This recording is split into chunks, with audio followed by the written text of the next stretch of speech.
One, and action. What's up, everybody?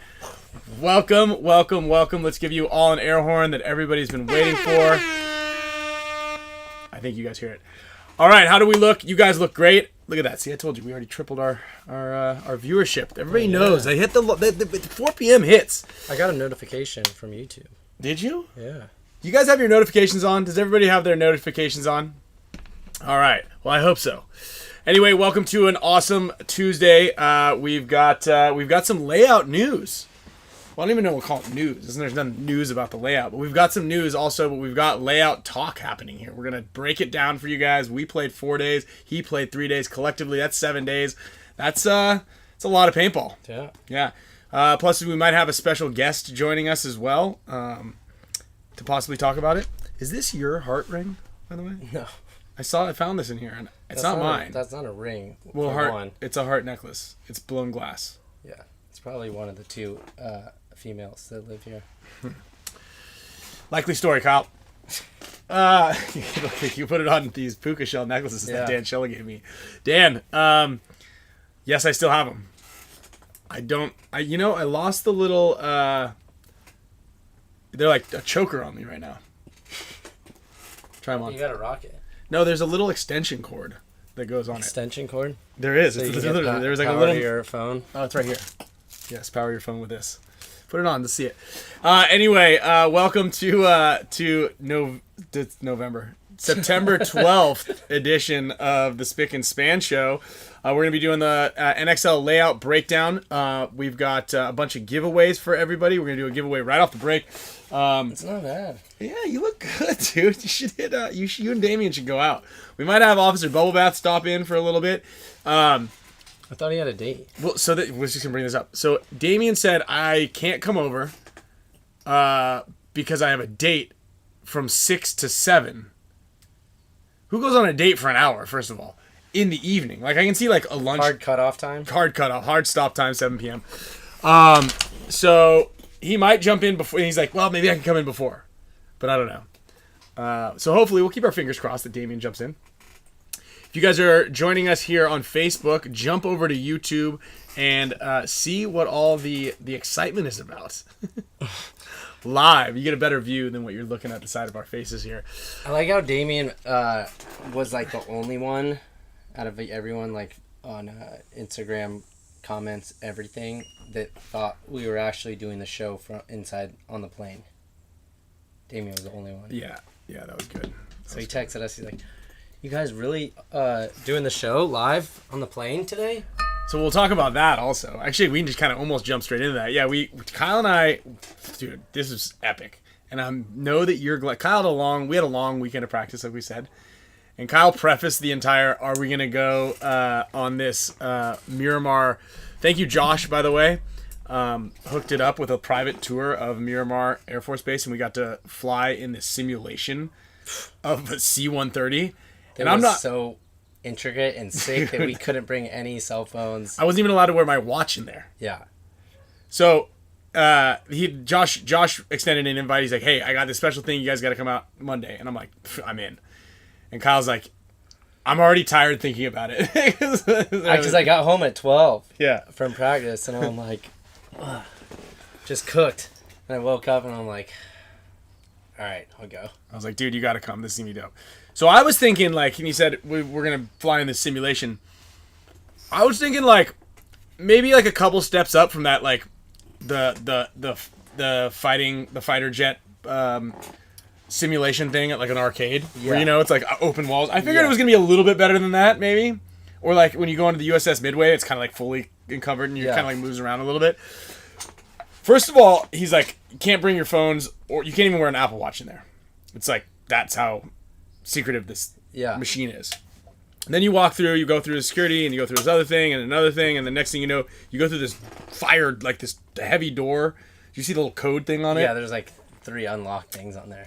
Then you walk by this server center with fans all over it. It's pretty similar to what we have set up here in the Spick and Span studios. It's just, you know, a few more blinking lights than what we got, and a few more cables. Then you walk over to this, I would say, 300 square foot looking thing on these hydraulics with this big tube at the bottom. Yeah, it was like 2 stairs. A staircase. Yeah, it was like the size of a townhouse. Yeah. It was it was about a $450,000 apartment in San Diego. Yeah. You walk into there, and then it's a 180 degree view of a cockpit of a C-130 with all the controls, all the buttons. It was sick. Yeah. It was insane. Incredible. It wasn't even moving, and I felt like it was moving. Yeah, I mean, it had, what, like, how many windows was there? Probably like 18, 20 windows there. They were, like, extremely high definition screens with, like, the craziest Google Maps like view that I've ever seen in my entire life. And then thank you, Jordan. Let me rephrase this. It's not an Air Force base; it's a Marine base. And actually, I didn't know that because it's where they filmed Top Gun. I thought maybe it was a Navy base. Yeah. But the Navy has their base on Coronado, and then I figured we had all these. I just figured we had everybody here. Yeah. I figured we had Air Force, Navy, and Marines. But it is actually because we have Marines on the Pendleton base. Which I figured why didn't they just have an airport there? And they do. Yeah. So why wouldn't all that stuff be up there?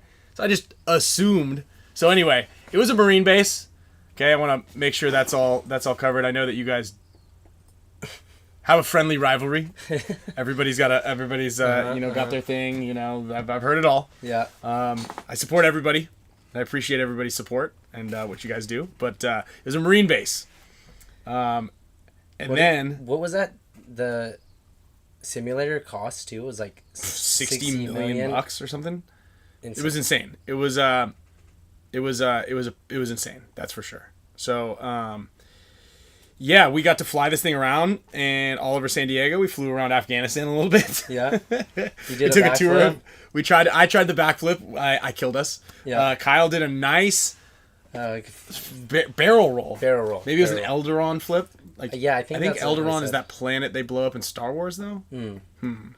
So anyway, the first time they didn't take off the training wheels, the simulation stopped. Oh yeah. And you started to do the backflip, stalled, and then all the screens went blood red. Yeah, so that was kind of we died. A little dramatic.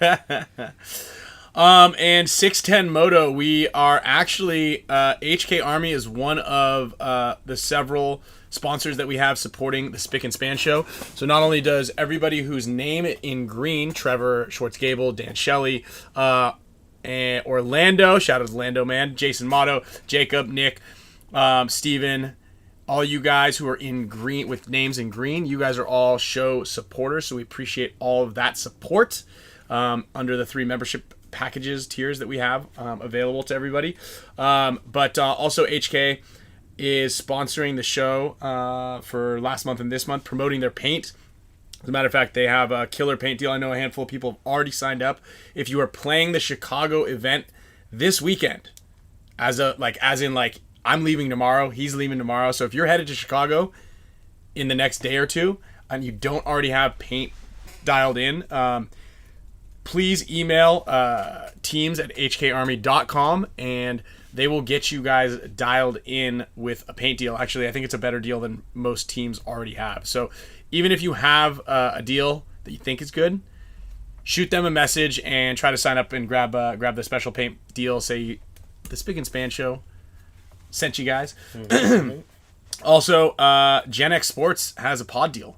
They are doing a special, if you guys just don't want to carry your pods in a pod bag on the way out there, go and get brand new freshies at the event. They're doing a big deal for the NXL Windy City Major, so go to Gen X Sports, gxgsports.com, and you guys can check out the deals that they have.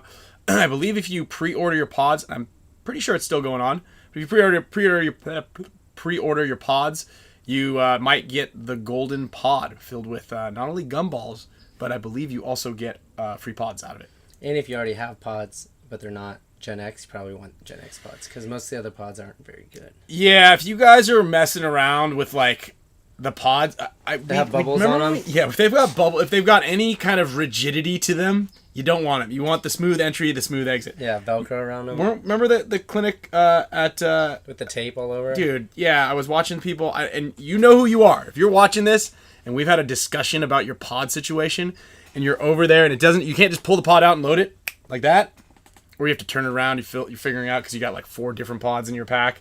Or especially if you spent $6 for a pod, just cut the ties with it right now. Trust me, just get the Gen X pods. They're better. They're cheaper. That's right. I knew that was going to come, Dan.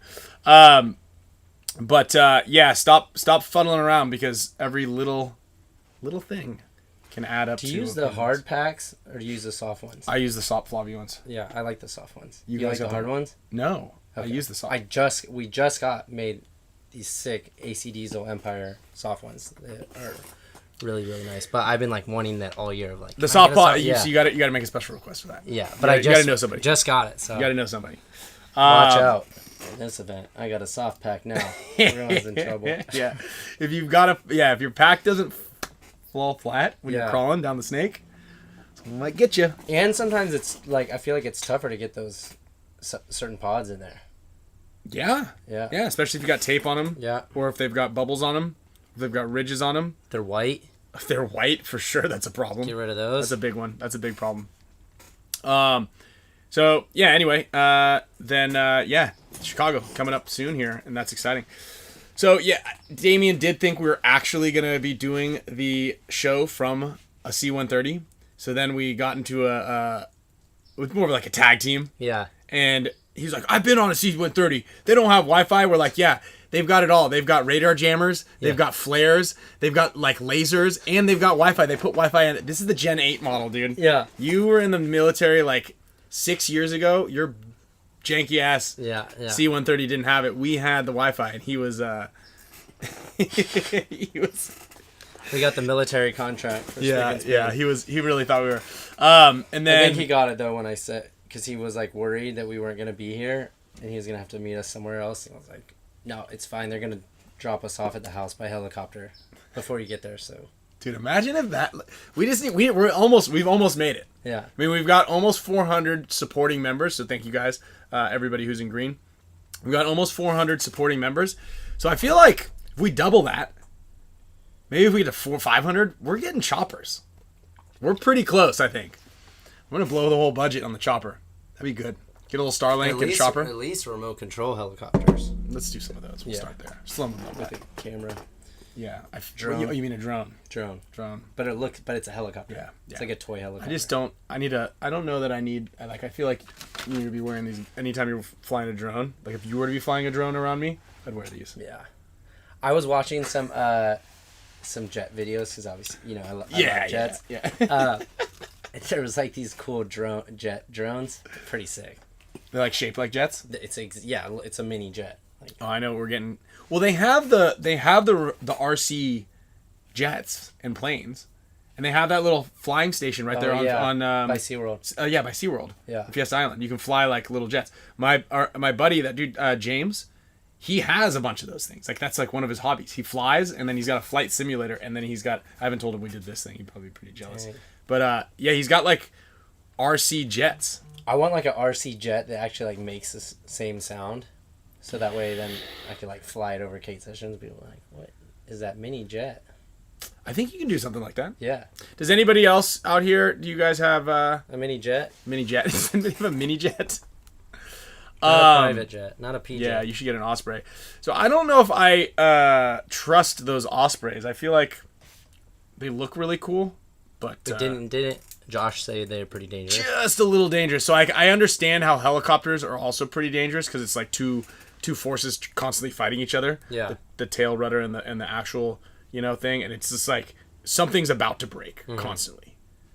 As a matter of fact, not only that, I was in a helicopter in Hawaii last time I went, and the thing broke in midair, and we're just like, "Well, that's weird. I've been in a helicopter," and he's like, "Oh," you could hear him talking to the thing, and he's like, "Yeah, you know what? We're gonna." And that happened to Mark, didn't it? No, I was on the helicopter with Mark. I was in the helicopter with Mark. Jeez, when that happened. happened. It for you. It was it. I mean, we were close. The guy's like, we could hear, because you can kind of hear the. Well, I don't know. So you can kind of hear the control tower while he's like, on your left, you're gonna see this the volcano of this or that, and then it's like every so often it'd be like you shift a little bit, like hard. It would be like a hard shift, and then you'd lose a little altitude. And then you hear the people in the thing, and he's like speaking in code while also trying to like not panic, but also point out some sights and stuff. And we were going to, like, my buddy was going to propose to his now fiance. Yeah. Up on this ridge. We were going to, like, land on the ridge.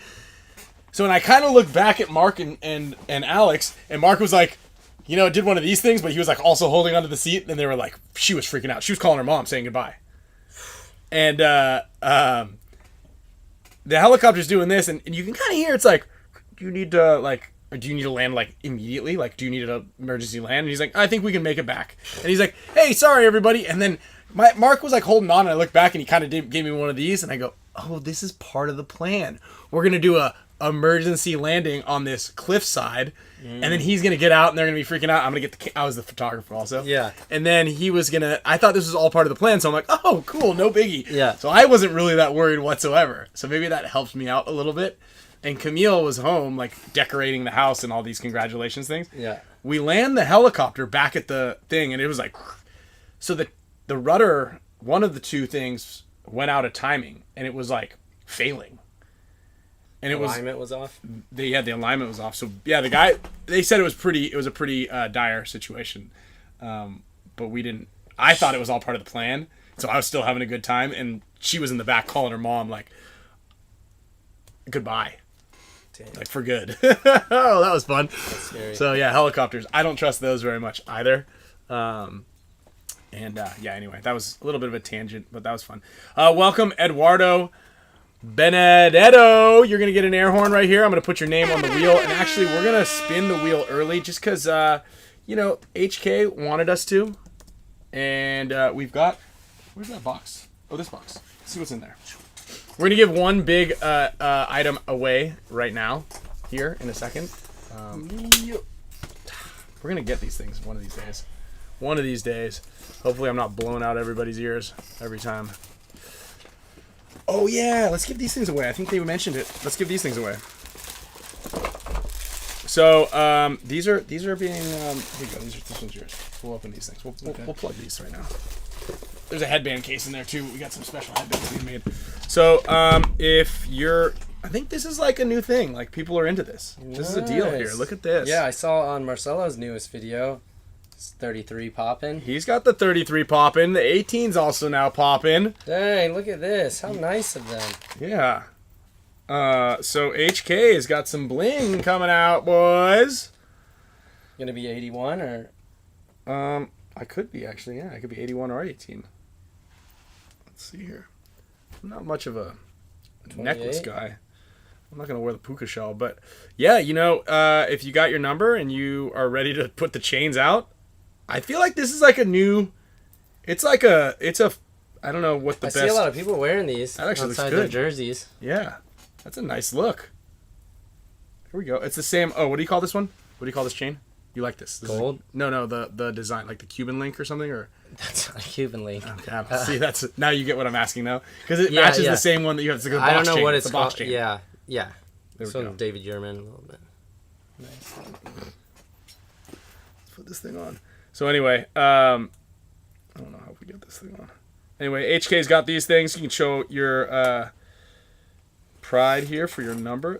I can't figure this thing out. How do you put necklaces on? This thing's glistening. Glistening. The glizzies. I'm gonna hang it right here. Look at that. Booyah. Okay. Put it up with all the other good stuff that we have dangling off of the side here. So anyway, check out hkarmy.com. They've got. Remember Logan had one of these too. It was like 21. That's his number. Hansel? Like, yeah. Mm-hmm. It's funny because he's like almost 21. Almost 21. Like, I'm 21. It's like, no, it's for my number. Yeah, so let's give one of these away. Let's give two of them away. How about that? So two of you, what we're gonna do is we'll get your numbers, we'll get them. The HK will send you a pair of these things. I think is the deal. So we'll do one mega member, and we'll do one full-time, full squad, everybody member. So let's set that up right now. And if you win and you don't like it, you can just take it to the pawn shop, right? This is solid gold. How do they test it? Do you know why they bite it? Does it taste good? No. It's like peanut butter? Do you know what biting to make sure like it was real gold? Do you know how they were able to tell? So It doesn't taste like a penny? Well, that's part of it. Yeah, it doesn't taste like copper, but real gold is actually pretty soft and malleable. So there we go. So it like bends? So yeah, you can kind of like your teeth will kind of like sink into it a little bit. Oh, yeah, whereas real gold's soft. if you were to bite into like a piece of stainless steel, it might hurt a little bit. All right, this one's for all members right now. Let's go HK chain. Let's go. And this one's going to... Did it spin? What's going on here? What just happened? Little glitch. Mm-hmm. Nothing like a little glitch here. Okay. Well, let's see about getting up the other wheel while we have it. Oh, okay. That's fun. So let's go to... Oh, no, we don't want to do that. Okay, well, it started... Oh, we got a double glitch. Uh-oh. Nope. Are we good right here? I think we're good right here. Is everything moving? Okay, that was me scratching my head. So Safari has frozen on my side, but that's okay. Why don't you just open up a new tab? Yep. Okay, wheel of names.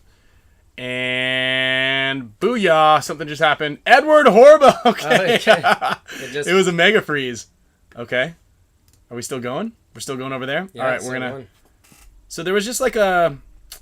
Let's call it a little freeze. Display capture. So Edward Horbolt, you just won a... Dude, we got flies. We got mosquitoes. There we go. Everything's just catching up. It's probably that link that I clicked on Facebook. They're probably in the computer right now. Yeah. I got had. Okay, straight up. I got had. We're blurry for a second. Can you guys see me? Jordan Tucker, thank you very much. Why don't you, Jordan, I don't remember what's the... Jordan, you're no longer actually a member, so you're not on the wheel right now, bud. I'm sorry to say that. So this thing is fully frozen. There we go. Okay, we look good. We're good. We're good. We're a little blurry for a second. We're all good now. Okay. Excellent. That's good to know. But let's go back. Let's get the wheel of names back up and running here. And we're going to go over to the mega members this time. Get you guys dialed in. So I reluctantly, I think I got had. Okay. So this is what happened. I got an email from Facebook saying that one of my posts went against the community guidelines. And I couldn't figure out what it was. So I clicked the link. And then it took me to another Facebook looking page. And then it said, click the link, enter your email, enter your information. And then I got to this other screen. I couldn't get past it. I'm like, dude, what's going on here? And it was asking for like the authenticator thing. I'm pretty sure I got completely hacked. This computer, the brand new one, probably has someone else spying on us right now. Yeah, I got. Thanks, Claymore. Damn it.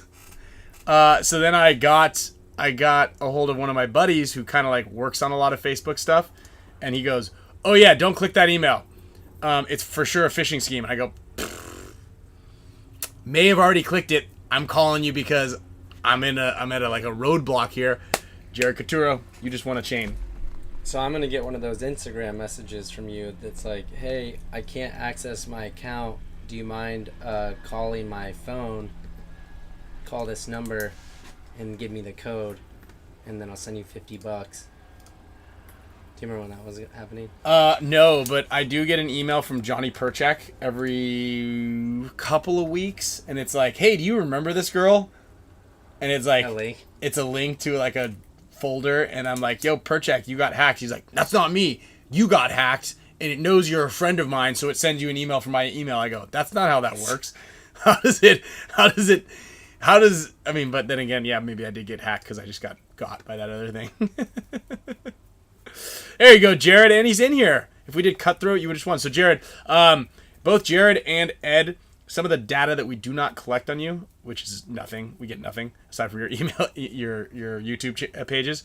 Send us a DM and let us know what number you would like, and we'll have HK send you a set of numbers. Yeah, you're probably gonna need to change all your passwords. All of them. Yeah. Fuck. I hate the password thing. I literally did an interview with some tech company. They paid me $250 to sit on a Zoom call with me and talk about like data security and email stuff. And they're like, okay, so if you were to receive an email that said you need to change all your passwords because there's been a data breach, would you do it? And I go, I've gotten that email, and no. Like, why? And I go, it's very time consuming. I'm running out of ideas for my passwords here. Yeah, okay. Yeah. It was Greenspan, then it was Greenspan 18. Now I got to put an explanation point in there. Yeah. And then you used it too many times. Yeah. Oh, yeah. Google. Oh, you used that one 6 months ago. Like, who cares, man? Yeah. Ugh. But there's not a lot of words. So. Yeah. Thank you, Brian. And that's it. And end of the day, I'm old. Yeah, you could do that one that Verb suggested.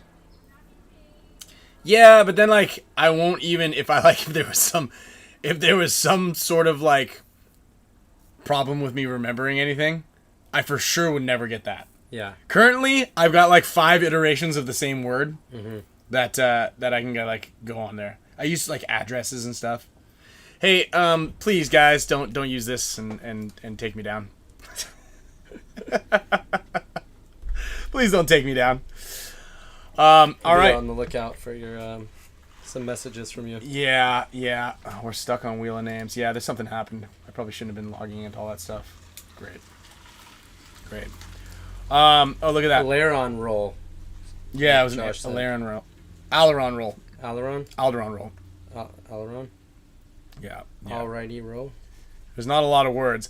Yeah, and that's also coming from me, who created or not created, but teaches a lot of those drills and always says, hey guys, there's plenty of words out there in the English language that you guys can use for codes.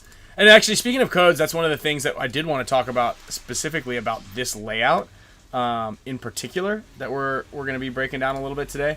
And one of those things in particular is naming 2 different things. One of them, I wanted to do this for a BKI drill as well.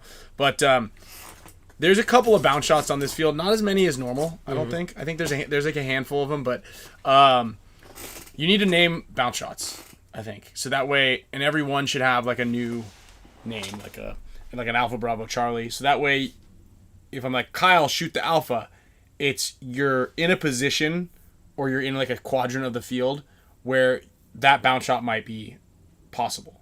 Because a lot of times you might hear a spot on the field and you're in a spot to be able to shoot the bounce shot, but you just don't really put it together. But as soon as you say, shoot this bounce shot, you're going to be like, oh, immediately that's going to click. And I know that normally people would say, hey, why don't you just say, shoot the bounce shot? Mm-hmm. But the same reason that you compress a bunch of words into one code, it's the same thing, right? Hey, Kyle, shoot the Alpha. And it just immediately triggers that idea of, okay, I can shoot this bounce shot because there's a guy there. Mm-hmm. And there's specific, and sometimes this field, I don't feel like this field has like a specific, like a one that's really good, but I do know it was event 2 in Texas. Yeah, event 2 in Texas. There were so many bounce shots from all the snake spots into all those Doritos. Oh, yeah. And it was like, it would be good to kind of like call those out. If you had names for all of those, it would have been pretty helpful, I would say. It would be very helpful. And so I think yeah, again, that could be something that you guys can definitely use. Speaking of the bounce shots, I was talking to Damien yesterday because he got to play on Sunday, and he's like, we're talking about the field a little bit. I was like, yeah, it's pretty snake dominant. He's like, yeah, but there is that bounce shot from the Dorito 1 off the laydown into the snake 3. I'm like, yeah, but there's a bunch of other knuckles in the snake. Like, you could just go to the next knuckle and shoot, which has better shots to shoot the other team. Yeah. Like, But yeah, I know that bounce shot is good. Yeah, mini W into snake 3. But I mean, I think that bounce shot's great, but it's like, you know, the guy has to be up, and then he's gonna probably come down as soon as the first ball hits that shot. Let me pull up the layout right now, and we'll go over a couple of. My buddy just emailed me and says, "Yeah, dude, they got all your passwords now." Meter saw that picture of us yesterday at the base, and he said that Josh Randall is actually the captain of his first team ever. No way. Yeah. Get out of town. Yeah. Let's see here. Oops. I'm gonna pull up. Do you have the layout handy? I can get it right here, I think. Ha, found it. Yeah, because let's talk about a couple of the bounce shots. We'll post this one up here. He said, change all your passwords. Dude, I never get got like that. And you know why? You know what it is? It was because I just posted that. Oh, what's this? Facebook. Delete that. You don't want to open that? So that actually, I shouldn't have deleted that. I actually did download that. Yeah, that was me. Well, because I had to like get these 2-factor identification codes and all sorts of stuff. So you should just click on now one of those like computer clean. Yeah, pop-ups. I feel like I want to clean my computer right now. We may as Malware well. Clean. All right, so here is the layout up here. We'll go right smack dab here in the middle. Yeah. Get those likes up to 100. And after we're done talking about the field, I think we have some news or some rumors, injury updates. We got an injury update. Players that may or may not be at the event. Some small stuff. Yeah, I think it's a big one. Okay, so the bounce shot that I believe they were talking about is basically off of here into here. Yeah. Yeah. From the back, big burrito. And you can do it from either one of these two spots, I believe. I think you can do it from there, and you can do it from here. Whoa. There we go. Look at that. So these two spots right here kind of bounce into the snake 3. That's a great looking bounce shot right there. And that's a good first spot to play behind because it's pretty big and you can kind of look inside, assess what's going on, take some shots. And because you can kind of crawl around this without really being shot down the tape. And so here's like the idea, the concept, right? If you're in this position here or you're in this position here, right, off the break, and you know that your team is not going to be running to the snake, so you do not have a body in this position, but you're probably in one of these two, right?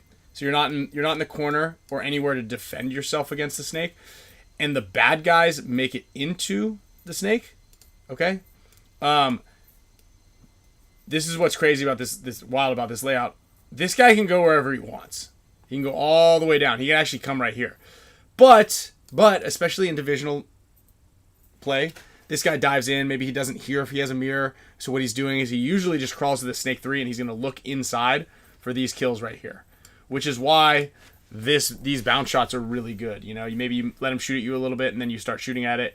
And it also works really well when you do get a body into the snake, right? If you do have a body into the snake, then this player is more reluctant to kind of keep coming down here. Yeah. Right? So generally they'll sit at the snake 3 because like Kyle said, it's a big spot. It's a safe, good, big spot to go to. So while this guy is even battling heads up, you can still shoot this bounce shot and it kind of comes in on top. Yeah. So this is definitely a really good, solid bounce shot. You're going to have to monitor all the comments because I can't see them anymore. Everything's frozen on my Yeah, and then that big wing on the snake side is obviously another good spot to be in to kind of contest the snake player because he can pretty much see he pretty much can see every inside spot on the entire snake. But it's also pretty dangerous because I feel like most snake players are, going in there with the idea that there's someone in that wing, and I feel like that's their first quick shot. So it just kind of depends if, that snake player has a good shot and how the player in those wings is playing it. What is he trying to like wait and bait the snake guy to pop out, or is he just trying to keep paint on those knuckles so that the snake guy can't come on the inside in that snake side wedge? Yeah. Yeah, and this snake side wedge, I don't know, this thing is kind of tough to play because you're kind of going in there when your head's up. Fighting out of this thing is a pain in the ass. Yeah. Like I went there one time and I did not like when you're battling heads up right here, you're at an extreme disadvantage. Like you kind of have to just be behind your gun. It's not bad if you have multiple bodies out wide because then you can kind of clip guys and you can really put the pressure on holding this guy. But you're at a little bit of a disadvantage in there. You have a great opportunity to hold this lane. This is a huge lane right here if teams are coming down that side. But you're better off just kind of hanging. If you want to hold the Dorito side, you can just kind of be in the back center, just pumping through these lanes right here. Yeah, because once you go to leave that back center, you basically lose, unless you have a guy in one of those, that snake wedge or like the 50 brick, you kind of start to lose vision, and guys can come down the Dorito side, even if you have two guys over there. Through blind spots. Yeah, and we actually kind of learned that the hard way. We were doing a 2-man op over on that Dorito side a lot, because it is nice, if you can get a body wide out to this corner, like if you're out here in this corner here, and you have another body somewhere over here, you can really put pressure on their back center guy or anybody who's holding these lanes. You can do a pretty good job of putting pressure on these guys, which allows your player to move. However,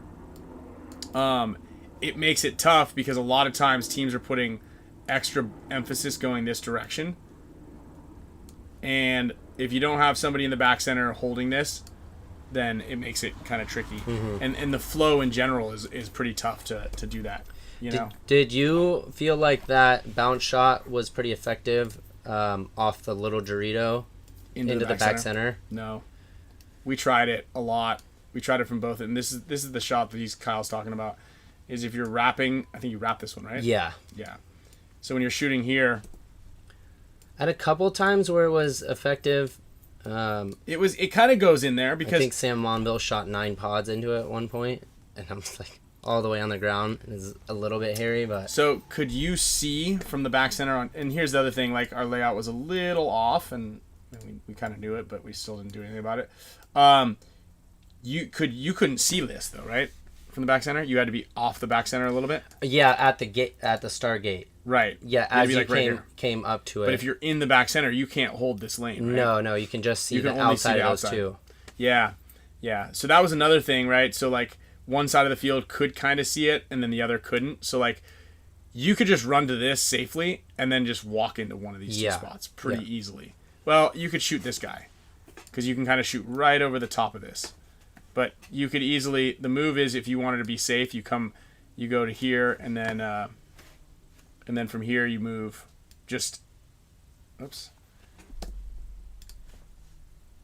you kind of move up to here and then across is the safest thing. Actually, I kind of like this when you come up to this thing and then you back up into here. Because that actually worked pretty well. Because from a back center standpoint, when you're playing this back center, so we'll play it from this side so you guys can see a little bit better on the angles. But you're playing this back center, and this tower right here blocks out a lot of the vision. So you're kind of just shooting over the top of this thing, hoping that someone makes a sloppy fill out like that. But when the player moves from here to here, a lot of times you don't see him. So you're kind of like covering all of this from the back center, just shooting and shooting and shooting. And you can easily kind of divert around and like all of a sudden pop out of this corner around here. Put this guy in and then make a quick bump across here.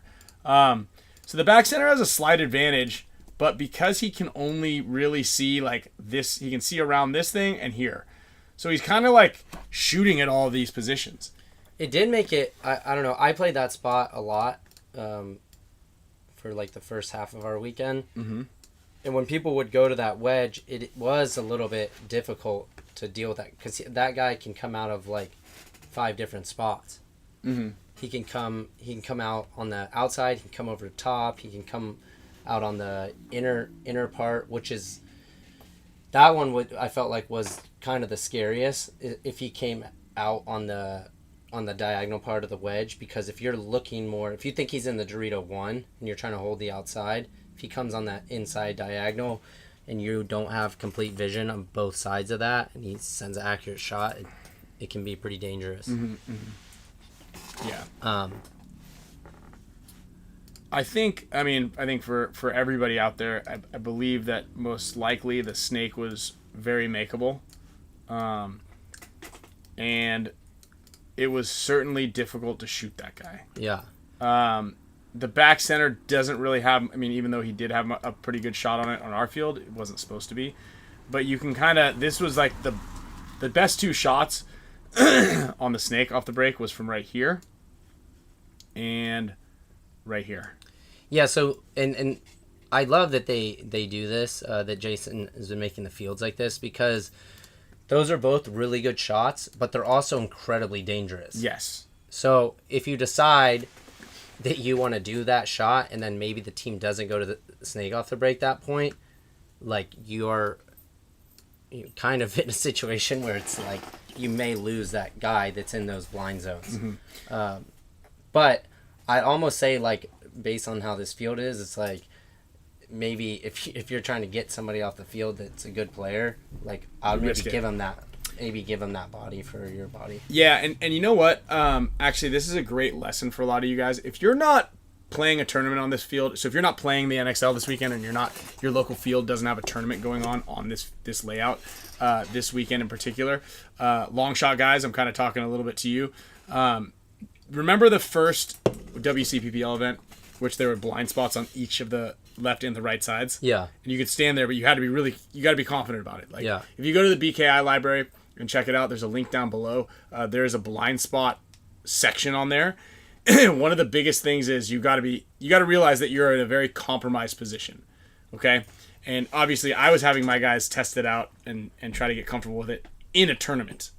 Yeah. Which is very, very risky and not like the best move. But again, you guys were doing it too, and it's one of those things that you just have to commit to it. And that's the biggest fear when playing a blind spot, is you have to commit to the position. That's the most important aspect of this. So with that being said, if you're not playing the tournament this weekend and you're just doing practice, maybe like Saturday or Sunday you go out there, try these blind spots. Like, go to them and like make it work. Yeah. Shoot your shot until a body runs through it or a body doesn't, and then fill into the next position. Don't rush it. Don't worry about getting shot. The biggest thing about playing a blind spot, and this is something that plagues a lot of pro players as well. Like, not everybody's good at this. Yeah. This is incredibly a high level skill set. I mean, you and I are probably the biggest proponents of this as one of the best skill sets. Yeah. Marcelo's really good at it. Archie's really good at it, dude.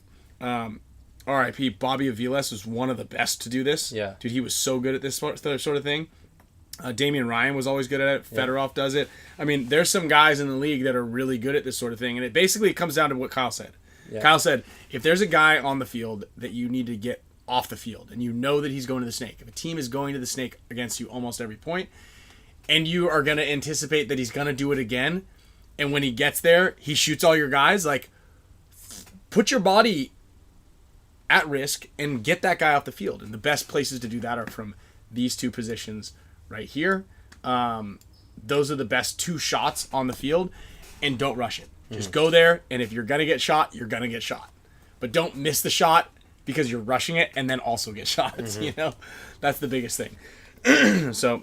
Himman gave us a compliment. He said that you and I are some of the best to do those floating spots. Let's go. I'm gonna point that out. I'm like, hey, what's up, Himman? Hey, dude, how are those blind spots? Are you guys using those things? Come on, I'm gonna be fishing for the comment. Yeah, I love it. I love sitting in those spots because it's a very intricate thing to do, because it's like you may have, depending on what the field is, you may have like 3 to 4 different audibles that you have to decide on what you're gonna do, which side of the field you're gonna shoot, where you're gonna move, whether that's to that spot that's open or retreat to the back center, depending on what the other team does, and you have to make that decision within a half a second as the horn goes. Right. And so you have to like keep eyes on your shot to make sure it's accurate, but also keep eyes on the guys. You have to notice if they see that you're in the blind spot, and which at that point maybe you have to abandon your shot. Mm-hmm, mm-hmm.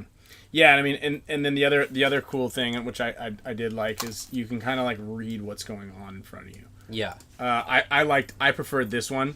I did do this one a lot the first day, and we kind of ran it a bunch. This one's super sketchy. I think this one's a little bit more dangerous, only because the only thing you have to, like, this guy can run and shoot out, right? If he runs and shoots, he can shoot you. And then the guy on the other side of the field running out to this thing can also run and shoot. And he can shoot kind of anywhere, right? But his first shots can definitely go this direction, and same with the guy running up into here. And right? Honestly, if you don't go fast enough, the back center can also put paint right here, right on the inside of that little Dorito. Yeah. And then the other thing is you're hiding, like, what you're hiding behind has like an angle on it, you know, and it's a small Dorito. Whereas on this side of the field here, you've got the brick to block you out, you've got this thing to block you out, and you've got this guy to block you out. So you've got a lot in the way, possibly blocking out a significant amount of positions. And then you also have a ditch out spot, right? So you can go into this thing if you wanted to. You can go back here, or Kyle, like you said, you can even, if need be, run back to the back center. Yeah. So lots of those things. Does to the snake god Aztec? Yeah, that definitely helps. What do you guys got? Does anybody? Yeah, Nick, that's kind of what we're talking about. That delay into the Dorito Tower. He's one of the guys that can definitely put it on that snake player again if they're running it. Did you guys feel like at your practice too that the Dorito 1 and that Dorito wedge were pretty easy to make off the break? Not the Dorito 1. The Dorito 1 was definitely not very, very, very high level, but the wedge for sure. The wedge was much easier to make. The wedge was definitely yeah. I just feel like from the back center just has the shot, because you kind of just shoot right over the top of this wedge. Yeah. And it lands right here. So obviously if a guy skirts right around this, or if he goes straight kind of like on this route, there, that made that spot a lot more makeable. And a lot of times, like, you know, we saw this kind of play right here where this guy would just kind of step out, put pressure into the back center, and then someone would run like this. And a lot of times you wouldn't even see where the guy went. You don't know if he went here, he went here. So definitely varying up these positions was helpful. Yeah, I think you'll see on this field, I mean, I don't know, the people that will get shot off the break, I don't think it's going to be like consistent spots. Like, I think that those spots are makeable. Obviously, the snake is pretty makeable, unless something changes once we get to the field, to the actual pro field. But I felt like, you know, a lot of everything is pretty makeable. Where you will probably see some guys getting shot off the breaks, actually more so maybe in those interior spots between Dorito Tower, back center. This can was not very easy to make. This guy. Yeah. That was not a easily makeable spot. Do guys like Marcelo, when their guns are hot, A-Rod was always really good at this sort of thing, like that interior shot right off the break. I mean, I ran and dove into this thing, was getting shot. Yeah. Yeah. It was a little wet, you know. Do you think that's also, though, between the other guy going out to the Dorito? No, it's this guy. I know that this guy has an opportunity to shoot this dude over here, But man, that's a tall order. Yeah. That's a really tall order. But it's possible. It's certainly And those possible. two guys can definitely, like, if there is a guy delaying on the snake side, he can shoot the Dorito Tower, but also vice versa. The Dorito Tower guy, if he wants to shoot that guy, he can as well. If those guys decide to, like, slow roll out. But again, I felt like it was, such a snake heavy field that guys want to just make sure they get that body out there alive on the snake side, because if you get overpowered on the snake side, you got to get your guy. And I think this is one of those fields, like, if there's 3 guys on the snake side, if they have a guy in the snake, a guy in the corner, and like you only have 1, maybe 2 guys out over there, and neither one of them is in the snake or the corner, you're pretty toast. Yeah. Oh yeah. And that's the other thing. Like just for those of you who are kind of watching this, if the bad guys get into the snake, and you are, here, let me point this one out before I move these guys. X Factor did this a lot, where they doubled up the back center, and these guys each shot cross-handed, right? So they would shoot this guy running and shooting, and then you have just a little bit better of an angle. Yeah. It's hard. You can shoot this and then quickly bring your gun over to the corner, but you can't really shoot this and over the top. It's also a little exposed. Yeah. So that's another good way to get that. But basically what I was getting at just a second ago is if you're set up like this, which is a pretty common breakout, and the bad guys get into the snake, well, let's talk about it from the point of view of this guy. If you get into the snake and there's no one in there with you, hopefully your team has a call for that. Okay? So if you don't have a call signifying that there's nobody in the snake, please grab a pen and paper and write this down. Make a call for no snake. And it should not contain the word snake in it. Okay? And it shouldn't say, well, you didn't yell snake, so that means there's no snake. There should be a call for when a team knows for sure that there is nobody in the snake. Like mango or something like that. Yeah. Something that's loud. Something loud. Carries. Yeah. Knows it's time to party. Booger. Yeah. Party is a good one. Party time. That's Party. my kill 4. That's what I always tell people, all my teams that I coach. If it's kill 4, I say, just call party time. Party time. So yeah, party time's a great one. Charger. Yeah. That's Charger's a great one. I don't know where you came up with that one, but that's a great one. I like. It's iconic. Damn it, my call was no snake, because that could be misinterpreted to there's a guy in the snake or go to the snake. Lots of stuff. Heaven. There you go. Not a very strong word, but that works. For any of you guys too, lower divisional guys, I think it gets a little more intricate with semi-pro and pro, but like Division 3, do they have 2 anymore? I don't think they have 2. They have 2. Yeah, they have 2. Division 2 and lower, I would run that snake like almost every point, because the difference in speed between you versus a pro front guy is not much difference, but where there is a huge difference is their skill level of shooting off the break. In this field, again, there is ways to shoot the snake off the break, but it's it's pretty difficult. Even I think it's going to be difficult even in our division. So what ratio would you give?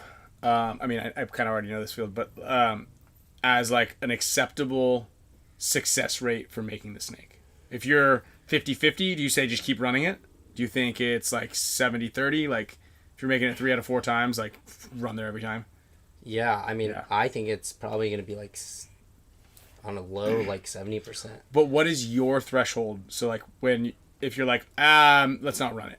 Like I know, like we're 50-50. Like maybe let's not run it. Or, if it's like 50-50, we'll throw it in every so often. Yeah. But if you have like on this field, 70% of the time, you think you're making it. Yeah. Yeah. Like if you have front guys that have they're not going to get tired, or you just have another front player that can rotate with that guy, I would say like just keep attacking that snake, because the other teams in those lower divisions are going to have a pretty difficult time shooting you off the break.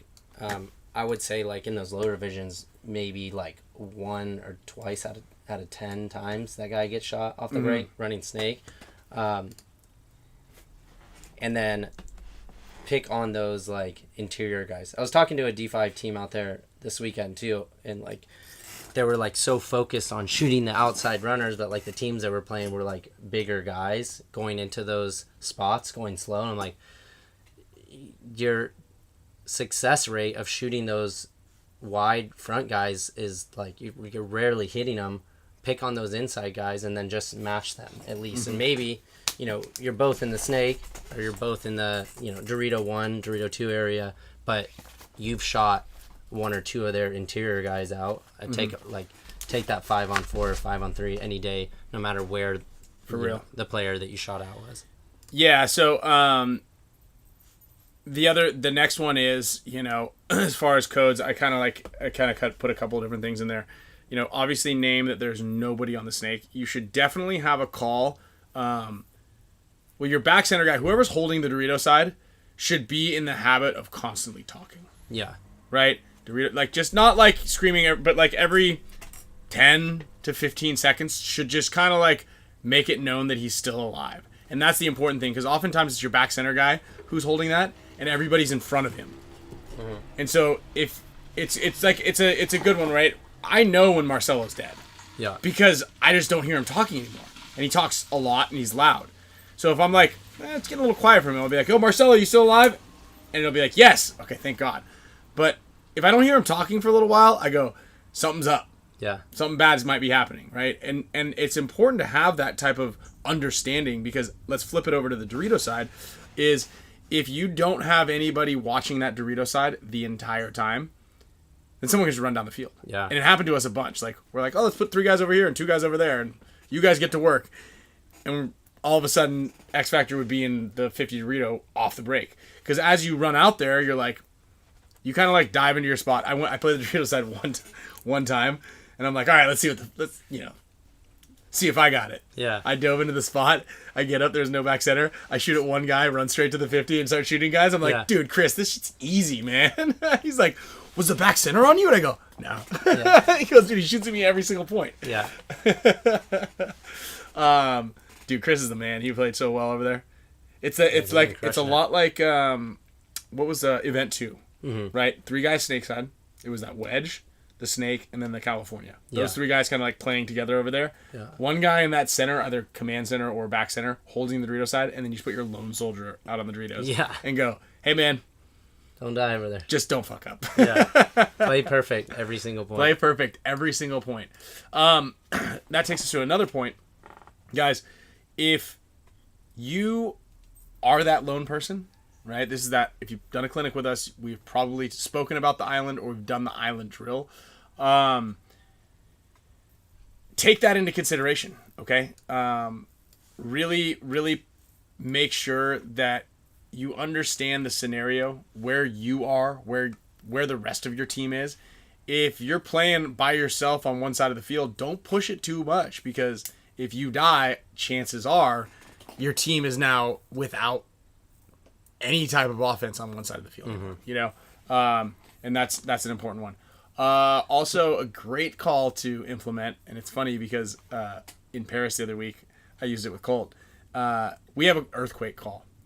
Pretty self-explanatory, but disaster. Well, because Arturo yelled it a couple times. He's like, "Earthquake," and I'm like, "Let's go, dude!" Like, that's what it means. So basically, what the call is like, disaster is another good one. Just yell disaster. So basically, like, what you want to have a call for, and I know this is kind of like, it's a more of precautionary, but you want to have a call for when you've lost an entire side of the field. And you'll have some of those guys who are like, well, what should we name it for each side of the field? And the answer is no, because if you yell earthquake or you yell disaster, your side of the field's still alive. Yeah, you're the guy that's still alive. Yeah. But what it signifies is, like, say you've lost your entire Dorito side. You yell something like that, and this can be on any field layout. You yell something like that, and then your team automatically knows, okay, well, the other guys are going to be able to come this way, so, like, let's put the pressure over here. Yeah. And you only have, like... You don't have a lot of time. Yeah. You don't have very minimal time before you can flip the field until they figure out exactly where you are, and then the point's going to be over. Yeah, and this is something we do teach a lot, right? Yeah. In our clinics is like how to understand the pressure, how to absorb the pressure, how to create the pressure, and then how to play off of it. We had a call. It used to be Moorhead, but we stopped calling it Moorhead. So basically, what happened is, whenever Ryan Moorhead would identify that it was disaster or earthquake or whatever, and he'd lose his other side, he doesn't wait around for you guys to like come and shoot him in the back, or he doesn't sit there and go, well, hopefully, Ryan and Archie are going to mess up and I'm going to win a 3-on-1. No, he attacks hard in front of them and catches the other team off guard. I like to do this a lot too, but it's understanding like how the pressure goes. Like if it's me and you together and I'm like, oh shit, we just lost our entire Dorito side. I'm like, Kyle, disaster. And that's kind of like, let's try to press our luck over here.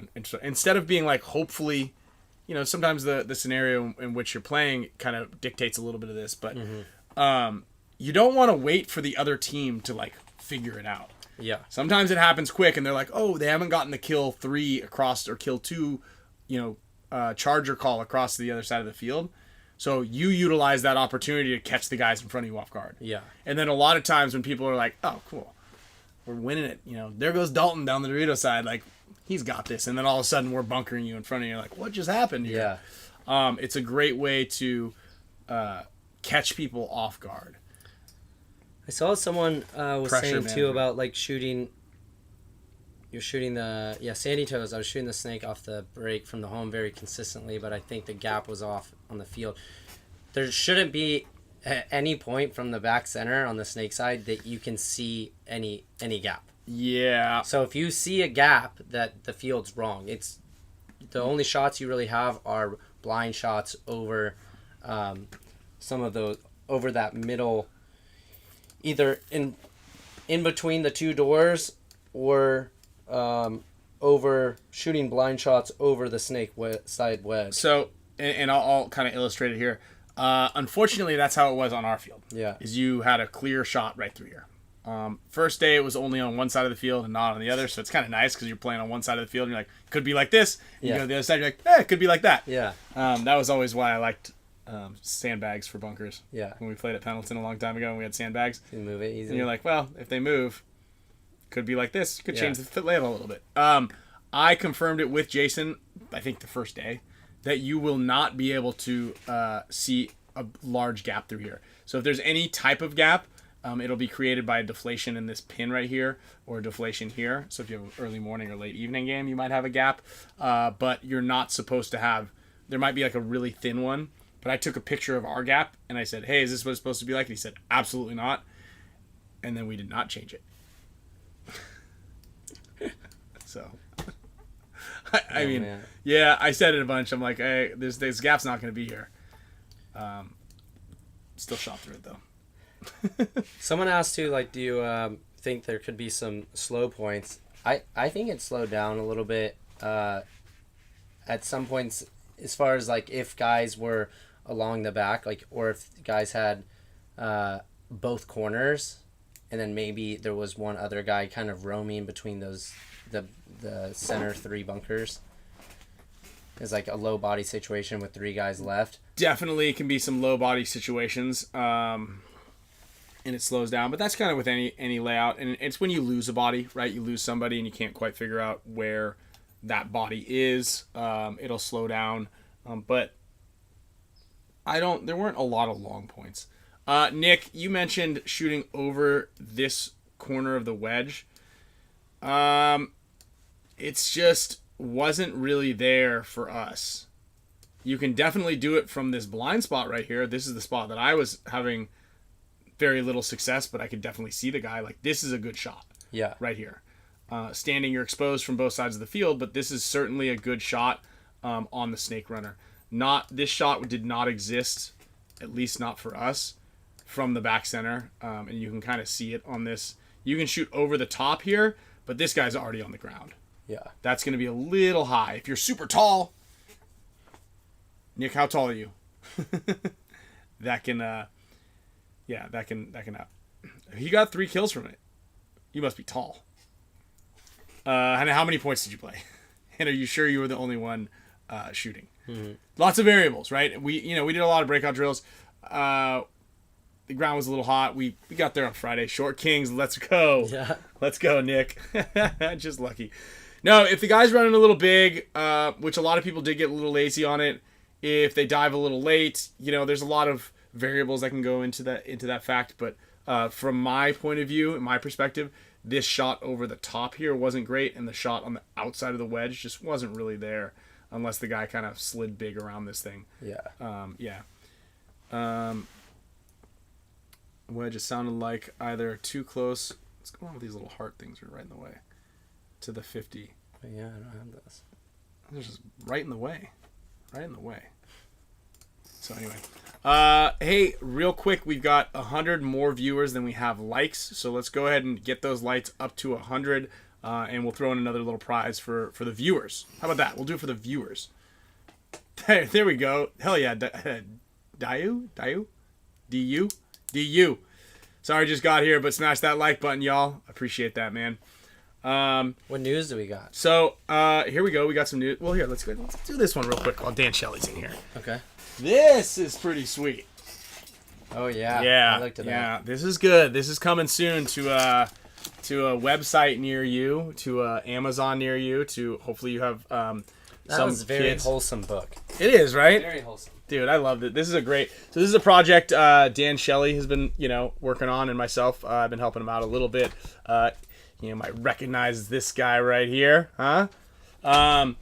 It's a wholesome story about a kid playing paintball and getting the courage to find his inner dragon and make it in paintball. So definitely a really cool story. This is going to be available right around World Cup. Okay, very, very cool. So it is a kid's book. But so it's fun to read. It's not. I believe that the majority of our audience and viewership will be able to make it through this book in one sitting.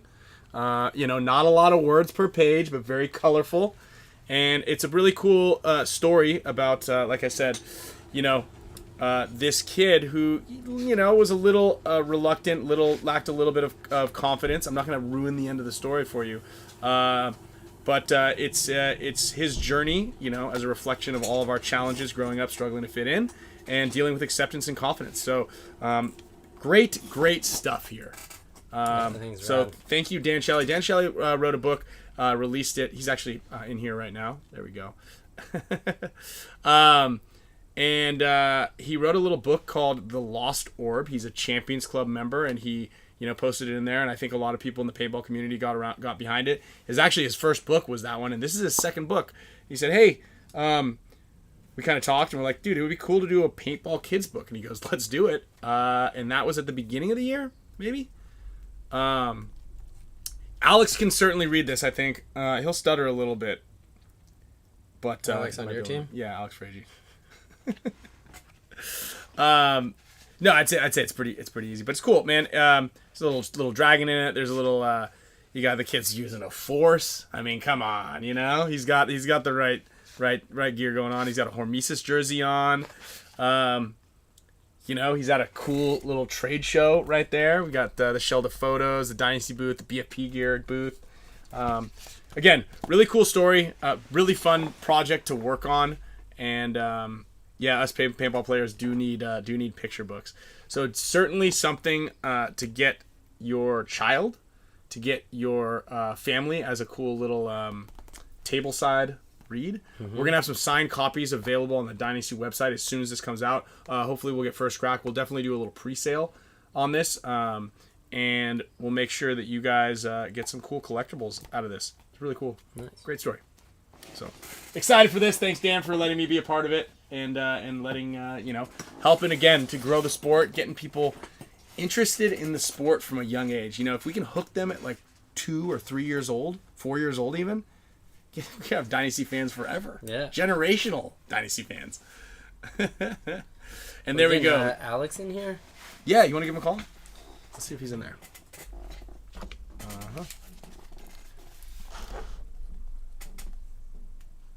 Forget what this is. 7-9.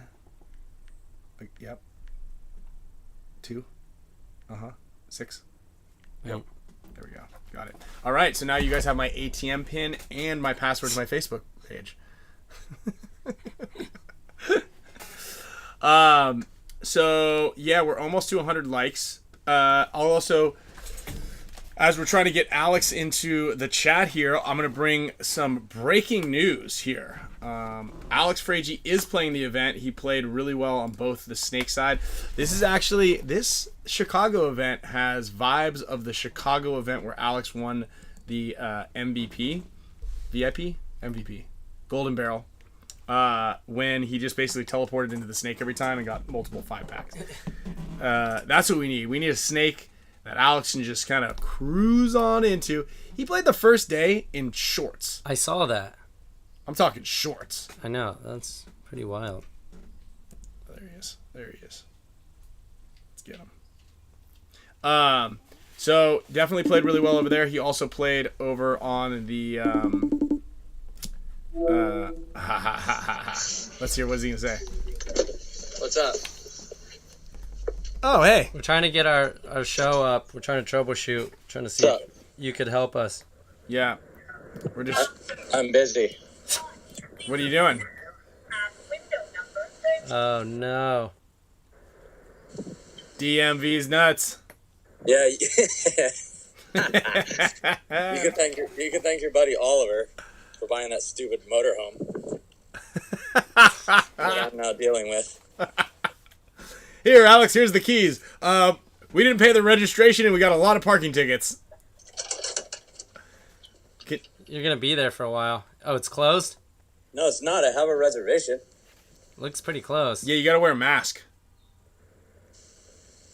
Dude, I swear to God, I've been waiting. They have an app Wait. that tells you when it's your turn. And it's just... But it is... Doesn't the DMV close at 5? Yeah, but I already have an appointment. After they're closed? Listen. It's like trying to go to the... But I have an appointment. It's like, yeah, trying to go to the post office.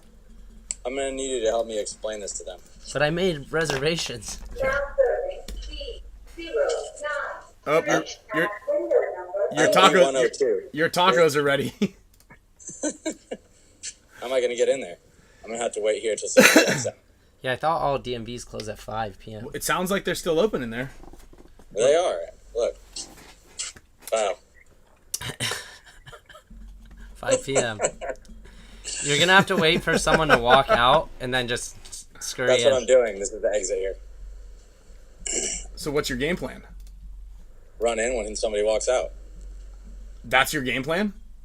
Yeah, is that bad? Hopefully somebody's got the Spick and Span show on in there. Yeah, they can probably help you out. And they'll see that you're stuck outside. So if you're inside the Corte Madera DMV and you're watching the Spick and Span show, please let me in. Yeah. Dude. B102. I'm B102. Call me. So did you drive the bus over there? So tell us what happened to the bus. No, the bus is fine. It's down in San Diego. Oh, is it? Yeah. So what are you doing? Look at that. Boom. Man. I'm in. See? Shh, be quiet. I got an appointment already. I was just following it on my car. On today's episode of the Spick and Span show, we join Alex FRAIGE at the DMV. Over at the front. If this show hasn't gotten No. boring already, we'll No, just I watch. know, but she gave me this paper, and I said, "Can I go wait outside?" And she said, "Yeah." It's after 5. Okay. No. Don't you dare. No, I'm gonna wait over here. Okay. I thought you were just submitting to that man. Huh? I thought you were just submitting to that man. No, I was in here. But wasn't he like, we close at 5? Hell of a game plan. I'm going to go over there. I'm just going to the other side. Oh, they're doing it to these other guys too now. She's yelling at him. We should get you on FaceTime actually one time when you're at the dentist. That would be great. Jeez, there's a lot of people in there for it being close. Hold on. Drive test appointment. Wait. All right, guys. been swell. That's it? What are you doing there? Are you learning how to getting a license to drive the bus? No, I have to register this thing before I go to Chicago because the guy who used to own it is like getting the bills and stuff still. All the tolls that they ran, all the bills went to his house. Ryan wanted to know what you thought about the layout. Yeah, just real quick. Can you get us It reminds me of Pittsburgh, 2004, Field 6. Remember that? With the pyramid in the middle? Yeah, right. I remember that one. Please, look at that. It says, please make your way to the entrance. Ticket B102 will be called shortly. That's funny. I just got a message to please make my way to the entrance. Man, that guy's off his rocker. Have you seen people wearing these, Alex? Marcelo's got that. You should wear every one of your teammates. Ooh, I can see 10. Alex doing that. Yeah, I can see him. I can see him running with 10. Yeah. Where do you get it? HK made these. Where? HK made these. I don't know if that's where Marcelo got his. He might have got his from K. Every kiss. Looks nice. K. Every kiss belongs with K. Is that how it goes? I don't know. Every kiss begins with K. I think every kiss comes with a K. Every kiss starts with the letter K. Yeah, that might be it. Spelling kiss begins with K. Hi, can you sing the song, Alex? You're gonna like the way you look. You're gonna like I believe it. Yeah. You're gonna love the way you look. They fired that guy. Why do you think they fired him? Because he started announcing for They just UFC. they cornered him. They bought more stock shares than he owned, and they just said, "You're out of here, pal." Oh, he was the owner? Yeah, at one point he was. No! The guy. Every kiss begins with K. Every K begins K kiss. Yeah. Huh. Well, this All has right. been riveting. This has been fun. So what do you think? What piece of advice would you give? Because you played on both the Dorito side and the snake side. What side was your favorite? The snake was my favorite. The Doritos are fine though too. Okay. It's a good old field. I like the snake with the cans in the corner. Kind of a nice throwback. Yeah, it's nice. It's nice there. Stand up can. No one ever. The old stand-up can. Stand up can. All right. Well, have fun. Yeah, dude. I hope that. What time do they close? 5 o'clock. Well, I hope you're in there for another couple hours. You can keep the show on in the background to watch us. I wonder if I have to go to that guy's window. Did you bring one check? Did you bring a check? I don't know. You might see me on the news like pulling me out of here. Usually there's like a TV that shows which numbers are. Oh yeah, it's there. It's What number are you? I'll tell you where I'm at. According to the app, I'm. Hold on, wait. Did you already say what number you were?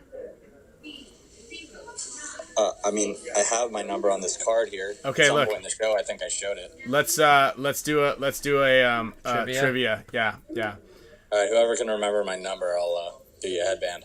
Okay, there you go. If you can remember Alex's number, you get a headband. Will you text it to us? Yeah, it's next to you now. There's a letter though. Isn't There's a letter. You need a letter and a number. There's a letter. It's a letter followed by numbers. B147. Is it 102? Yeah. Yeah. B. There's a letter in front of that. B. Huh? Is it B? Is in Bravo? Yeah, B102. B102. Joel Stimmy. Okay. Damn. You guys are on Good it. job, Doug, man. you almost had it. Joel I couldn't Stimmy. even remember it, and I was holding it in my hand. Joel Stimmy. It just won a headband. Okay, what B are they at when you look at the TV? Looks like they're at B97. All right.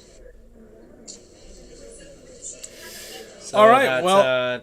7, 8, 9. Well, I hope this has been a So you have 5 hours because they experience. do one number per like hour. To be at the DMV. I'm glad you're at the DMV. When do you come out? Do you fly out tomorrow?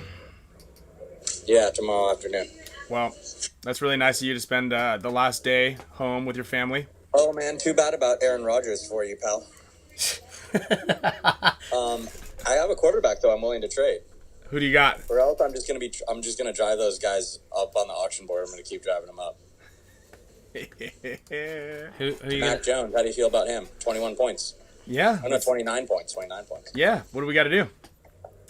Let me get Stephon Diggs. Ooh. Ooh. And the running back you have there that didn't play. Jonathan Taylor? Yeah.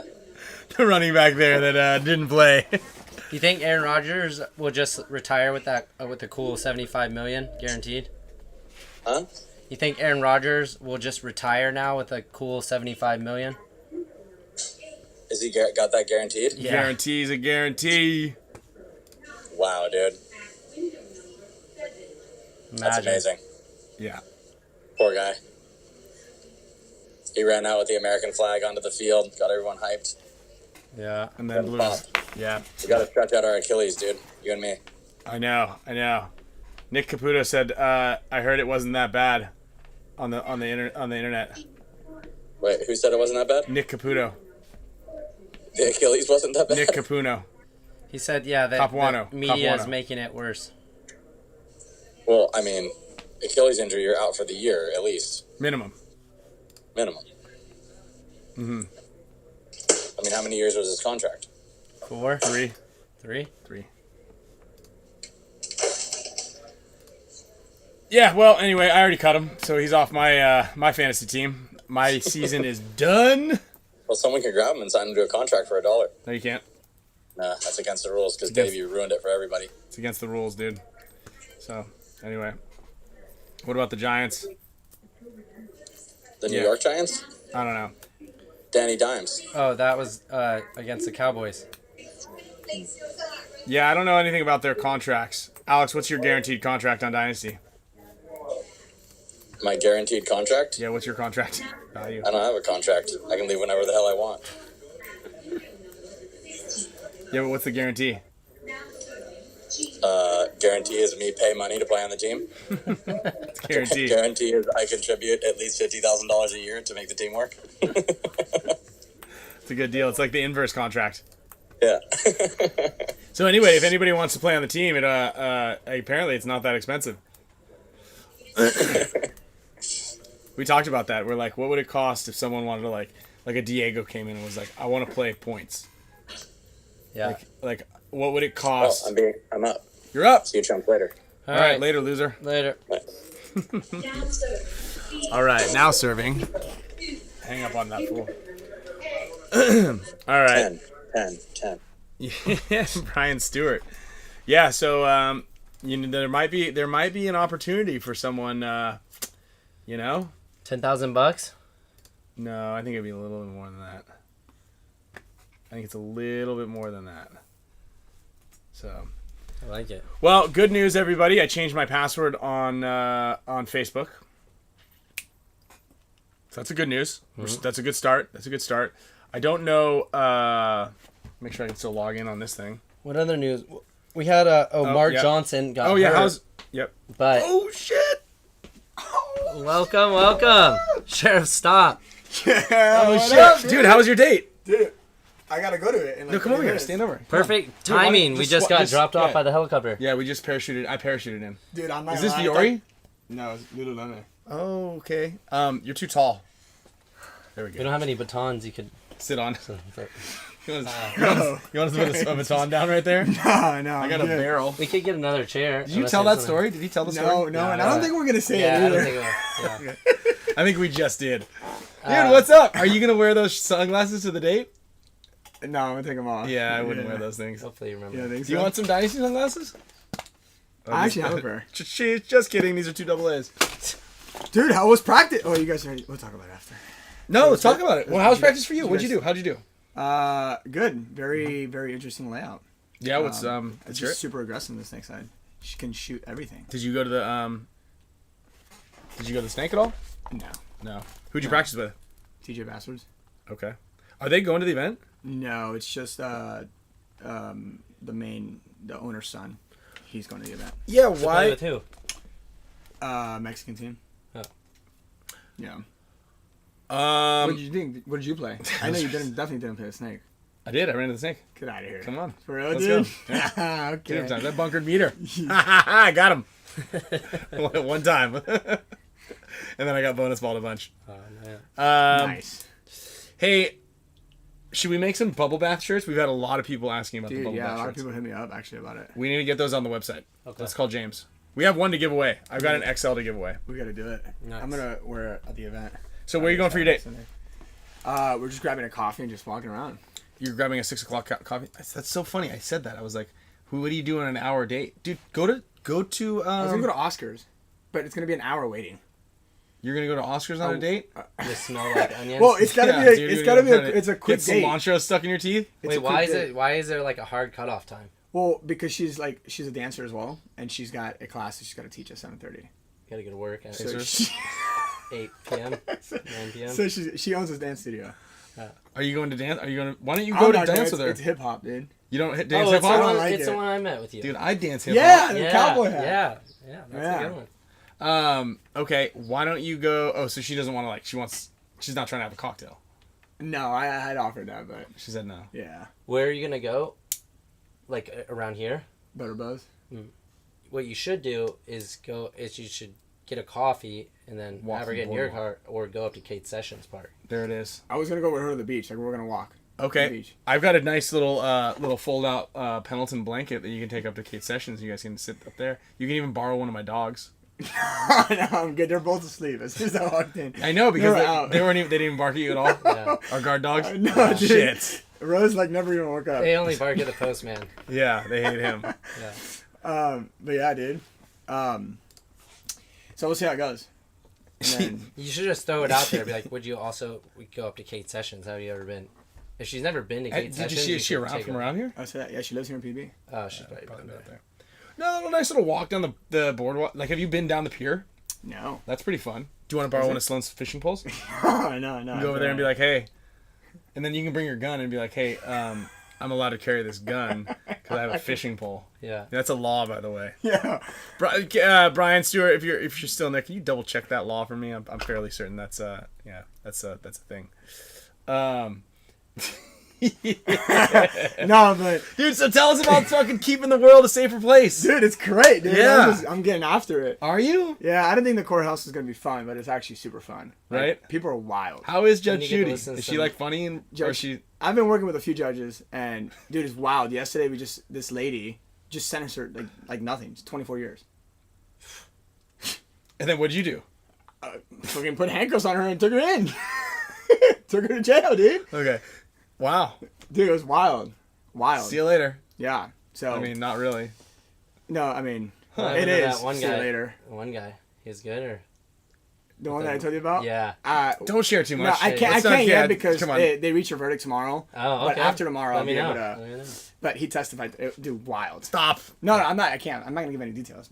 I'll say after the case. Gets. Don't even like say that you were even talking to anybody about what was going on. Oh no, no, You no, were no. it was it was a dream you had.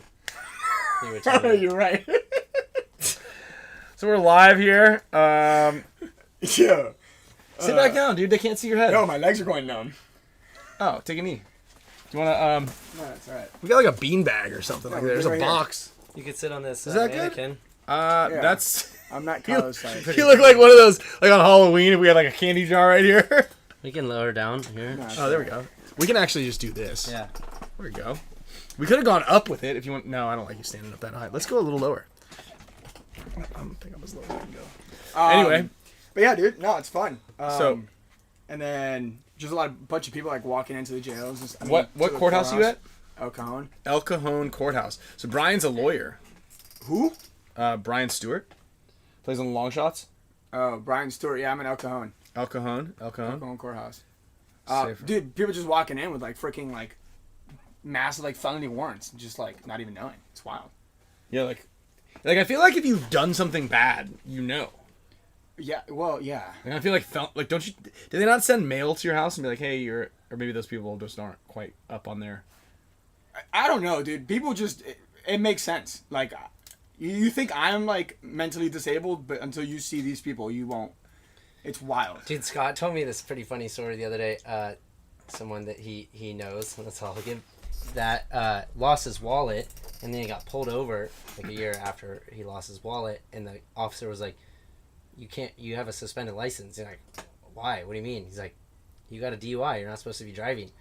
Someone got pulled over, got a DUI, used the guy's ID, and then got in booking, checked everything, and then just got out scot-free. And it was on... Scot-free, I like that. On the other guy. He was like, wow! But they found out, like, once he saw... He pulled up, like, the mugshot along with the thing. It was like, I see that that's not... You. Yeah.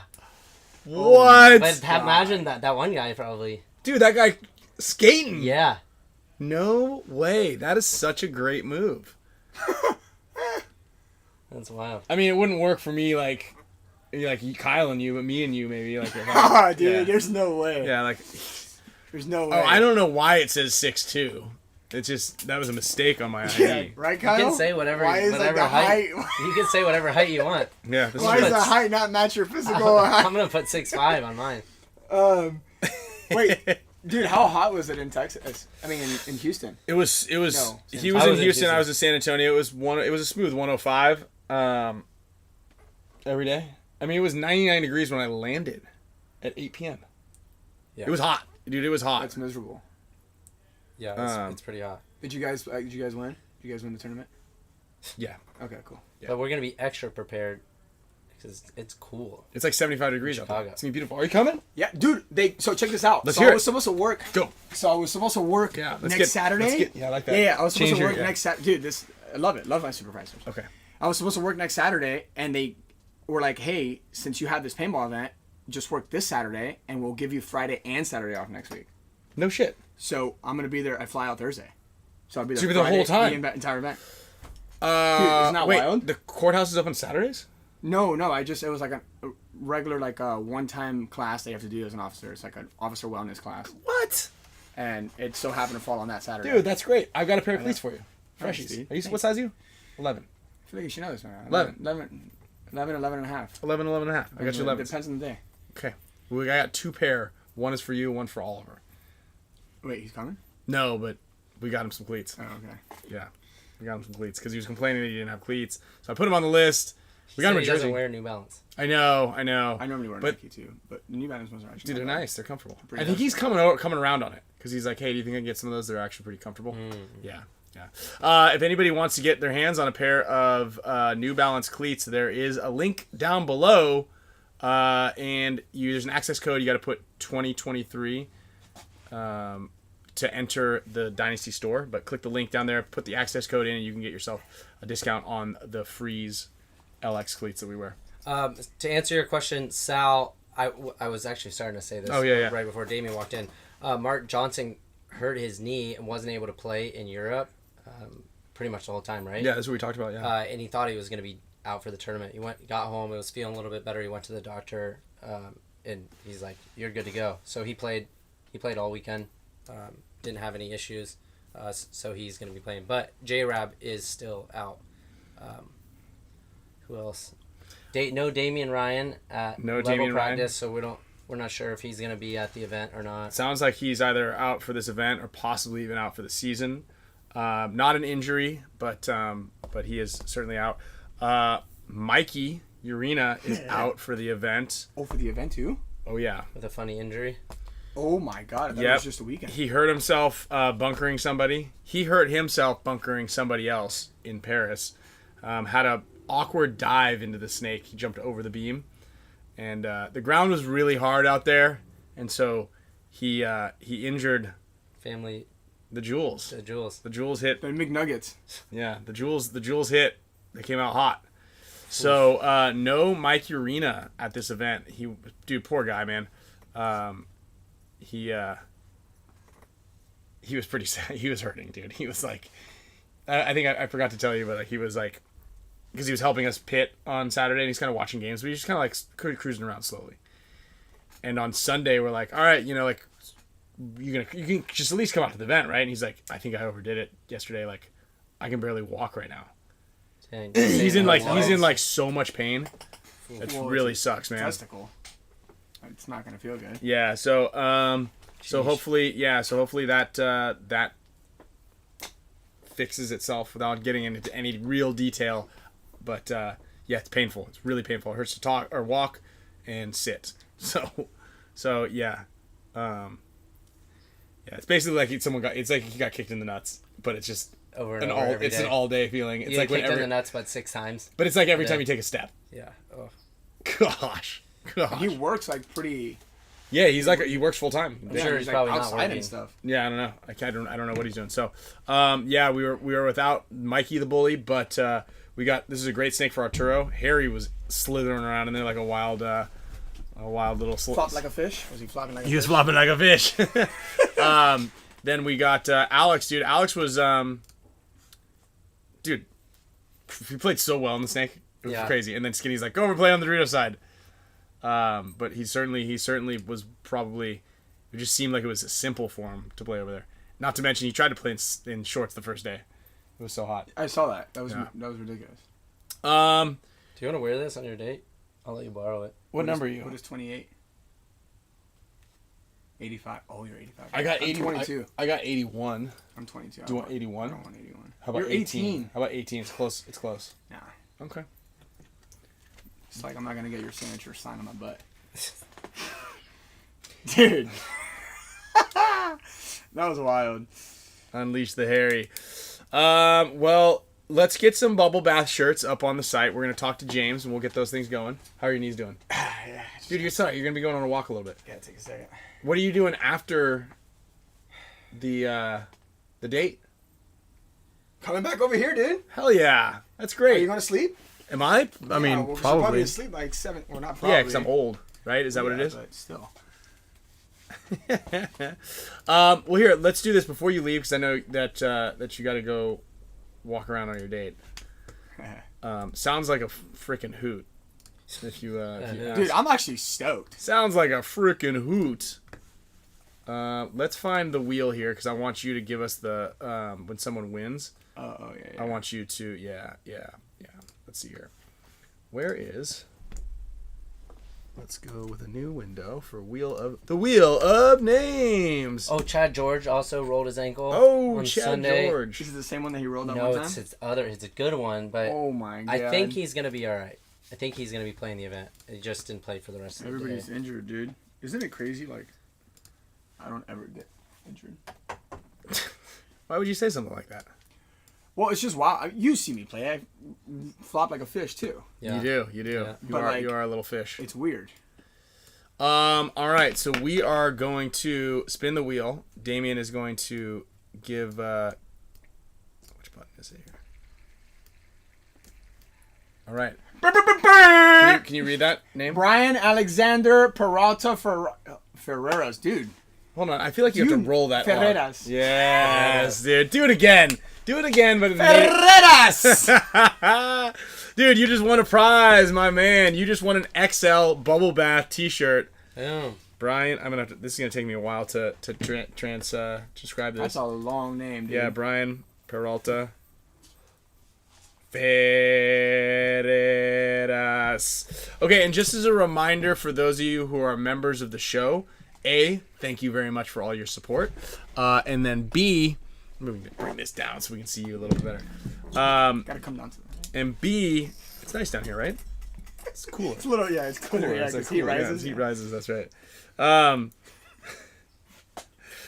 Thank you guys very much for your support, but make sure we have your addresses. And then, that's helpful. Let's see. Also, if you guys have won a prize, go ahead and put a little one of your favorite emojis in there. You can put the Mugatu emoji if you'd like. You can put the air horn emoji, just to show, you can put the Spick and Span. You can put the tiger wear if you want a tiger wear, band at all. If you want a HORMESIS band, we got the FRAIGE emojis. If you want any project stuff, we got the Archie emojis. What did Archie say anything about escaping the Burning Man? Dude, he said it was it wasn't even that bad, is what he said.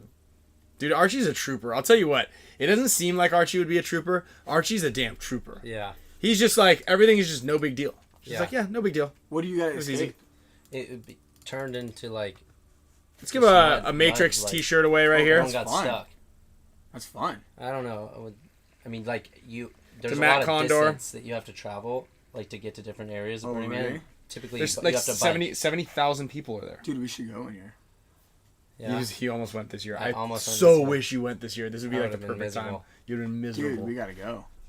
But anyways, you like, it's pretty far, like areas that you need to travel, Yeah. so you have to go by bike, but you can't ride a bike through mud.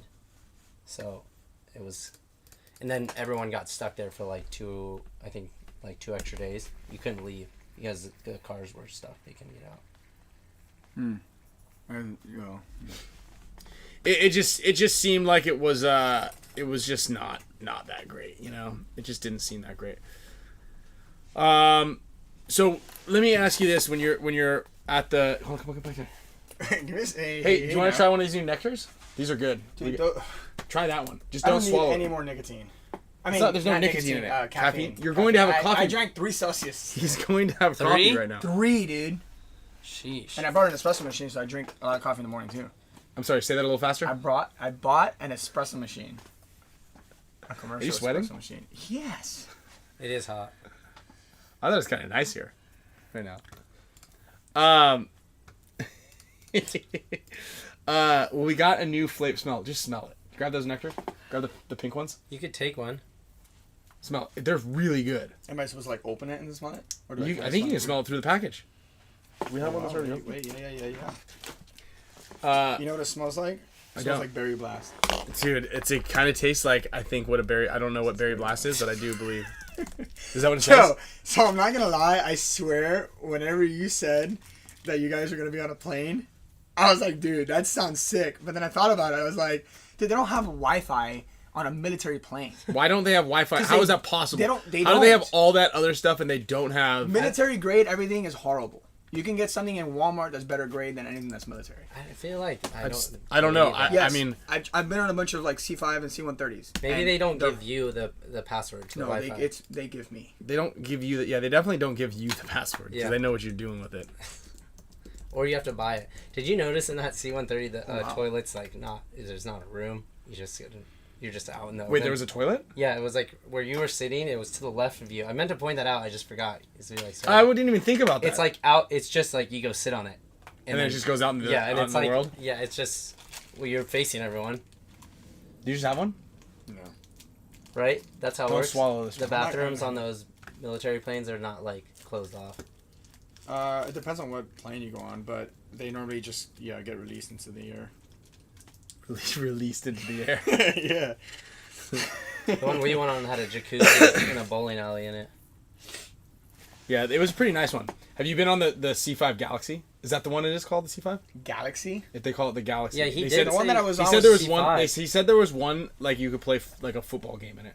It's so big. Well, no, the one ours was huge, but we had all of our boats in there, so it wasn't. Like a It was the sailboat? one with the Patriots. It was something Patriot. Dang, look, this one's got a helicopter inside. Yeah, of it. that's how ours was. Really? They opened the front. Yeah. Wow. Damn, that's big. So ours was not that big. Yeah, that's what the C5. That's what I was on. So the pilots like. So when what are you that doing there? opens, the Like, pilots go like this. It closes, dude. Is it? Yeah, It looks like a massive. sad whale. You should see them flying, dude. So Like, they don't even look like they're moving. hold on. When you're in there, how long are you in there, and what are you doing in there? I was on deployment in Panama, so it was a 5-hour flight for us. Okay, so what do you do? You just hang out in there? I slept, yeah. You just slept the whole way? Yeah. I didn't even think you really. Like, I feel like you sleeping is weird. Yeah, it kind of is. Yeah. But it was like just not a can't- fun time in my life. That was not a fun time, or Well, what was being it? in Panama was, but not being in the military. What size is Air Force One? I feel like it's like this size. No, it's a Boeing 747. Oh, it is. Yeah. That thing's yeah. not very maneuverable. I don't think you'd want to have that thing. So anyway, we went into 130. Dude, they had brand new ones. I was like, this one looks brand new, and they're like, yeah, we just picked it up. And we I'm got like, to got to fly F-22 Raptors. Dude, you guys didn't fly anything. We Yeah, flew. we We, did. flew the C-130s. We just couldn't take any. We just couldn't take any videos. We just got to land it pretty much. You know too. what's crazy? Like, after I leave here, I feel so much dumber. Like, it's crazy, dude. Like, you guys make me believe shit. That's not true. Hey, before they make you drive the boats, do you have to go through like a boat simulator? No. They just No, there's no simulator. there's no simulator for boats. Because I grew up with boats. Yeah. Yeah. Okay, yo, stop. Stop what? Cut. And All right. Dang, look at that thing crossing this bridge. How do you guys think you're gonna do at the next event? I think we're gonna do really good, dude. Yeah. We're gonna have. It's a fast snake, and we have Carl Markowski. Oh, no way! He is playing. Yeah, well, he played last time with us. Okay. This would be a good field for. No, I feel like I was there and he wasn't playing. Yeah, we didn't play him Sunday. Okay. But I think there's gonna be a good snake for him. Okay. So I think so too. Yeah, and then I was playing the Dorito side, and I was playing it pretty good towards the end of the day after I picked up on that the snake can shoot everything in the Dorito side. Yeah, the snake's always hot. Dude, it's Snake brutal. is always hot. It is brutal. Yeah. Are you thinking we're talking about temperature or are we talking about... No, like it's hot. Like there's people in there. It's hot. So this reemphasizes what we said. Let's bring it all the way back. I'm glad we said this. You should have a call for when there's nobody in the snake. What's your guys' call for no snake? For no snake? Yeah. Snake's clear. Charger. Charger. Dude. Another great one right there. There we go. And Bobby, I did not shoot a lot of paint at all. Yeah. Okay, well, you've got 13 minutes before your date. Are you picking her up or? Are you picking her up? No, I'm meeting her there. Where? One. Okay. So Do you want to ride a bike? No. Is it far from here? No, it's all downhill too. Yeah, but then I gotta come back up. Hey, look at that, dude! Let's go! He's catching on. This guy is catching on. Wait, you meet her at the beach or you meet her at Better I'm Buzz? meeting her at Better Buzz, and then we're going. And then you're gonna take your coffees to the beach. Yeah. You're gonna walk We're down? gonna walk. Is it a far walk? Yeah. Okay, so maybe I'll just drive. There's a Better Buzz. Actually, no. Go to the Better Buzz. Which Better Buzz are you going to? The one that's closest to the beach. Oh, well then Okay. it is. Yeah, there's one right there on. Well, I don't know. I mean, Mission Boulevard. have you already figured it out? No, It's on Grand. I just told her the Better Buzz and BB. Well, there's 3 of them. The one on Grand, she just texted me. Yeah, right. That's it. There's 2 of them on Grand. Okay, which is the closest one? The Grand Admission. Oh, look at that. Grand. What do we got? Yeah, D's on. Hey, Dizon's back. Hey, shout out to Dizon, my man. Thank you. Let's give him. Can you give him an air horn? Ba-ba-ba-ba! There we go. Air horn, Beethoven. We're not sure what that one is, but yeah. Anyway, really big thanks to everybody who supports the show. Thank you to HK Army, Gen X, Matrix, Nectar, HORMESIS Paintball. Thank you, Damien, for coming in here. Okay, this weekend we will be in Chicago. Hopefully, you guys are rooting for one of the 3 of us, or even all 3 of us. Yeah, maybe 1 or 2 of us come home with the gold. That's There's right. a potential that 2 of us here could come home with gold. That's true. That's true. Yeah. Yeah. We've got great odds. We've got great odds. Also, make sure if you guys have not already signed up to get paint, email teams@hkarmy.com. Go to gxgsports.com if you guys are wanting some pods, get some freshies for the event. Check out Matrix Paintball gear and grab any last minute items for the event. Or if you're just playing around this weekend, get your stuff from our sponsors and support them. We thank you guys again very much for all the support. And then I will be in Germany next weekend. Do you know where that is? Well, yeah, I know where Germany is. Why? For Paintball Clinic. Yeah. So shout out to everybody in Germany. You better go. No, hold on. You got to sign us off. Go ahead, sign us off. I Hold on. Oh, yeah. And then SC Village, we'll be talking about that a little bit more. If you're a Champions Club or Dynasty Paintball Club member, we've got deals for you at both Decay of Nations and Clowns vs. Zombies. I'm going to be doing a free clinic for everybody who is in the Champions Club or Paintball Club that signs up for Clowns vs. Zombies. You get free entry into my clinic on Saturday. All right, Damien. Let it rip, baby. I got nothing, but... Okay. Okay, ready? 3, 2, 1. We are signing off the Spick and Span Show, baby, next Tuesday, 4 p.m. PST. Catch you there. Oh, damn. Whose haircut's better? We just got ours today.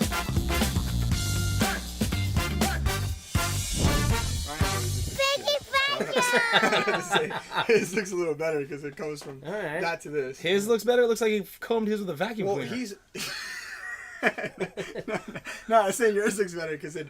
Mine does look better. Well, because it comes from a worse place. Like the difference from what it's normally at to now. Go get a is Hey, I very hope you dramatic. shit your pants.